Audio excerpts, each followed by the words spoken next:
अब जबकि ये घटना घट चुकी, 17 साल के बाद ये घटना घट चुकी, तब एक बात जान लीजिए, भरोसा किया था, वो अटल जी का एरा था, अब अटल जी का एरा नहीं है।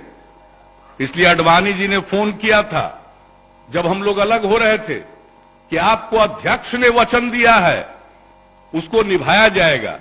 हमने कहा कि अब संभव हम लोगों के लिए नहीं है, और जो अध्यक्ष ने वचन दिया वो अध्यक्ष है नहीं, और कौन इन बातों को सुनेगा, इसलिए हम लोग अपने रास्ते पर चले।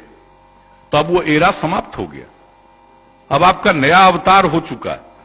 अब इसके बाद किसी भी परिस्थिति में लौट कर जाने का प्रश्न नहीं पैदा होता है। हम रहें या मिट्टी में मिल जाएं, रहें या मिट्टी में मिल जाएं, आप लोगों के साथ अब कोई समझौता भविष्य में नहीं होगा। असंभव, अब ये संभव ही नहीं है, नामुमकिन।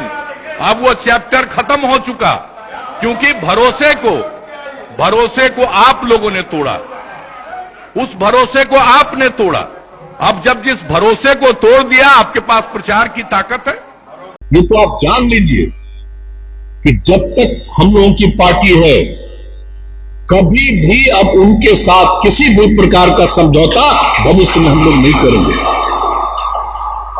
नेवर, ये सवाल ही पैदा नहीं होता। और आप जानते हैं, हम तो 13 से कहा अलग हुए।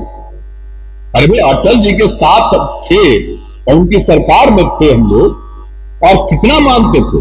और जब ये लोग आने लगे, हम कहा कि हम लोग नहीं रहेंगे। और इसके बाद ये पीछे पड़ करके अपना कुछ कुछ कहते कहते हमको ले गए, चले गए। ये मूर्खता किया हमने। लेकिन उसके बाद जो एहसास हुआ कि किस तरह से हम लोगों के पार्टी को ही ये तोड़ता है, ये क्या मतलब है? ऐसे लोगों का मतलब क्या है? नीतीश कुमार कह रहे हैं कि बीजेपी के साथ समझौता कर उन्होंने जिंदगी की बहुत बड़ी गलती की और मुक्त महसूस कर रहे हैं। नीतीश जी, मैं आपको याद दिलाना चाहूंगा कि 2013 में जब आपने भारतीय जनता पार्टी से गठबंधन तोड़ा था, उसमें आपने क्या कहा था?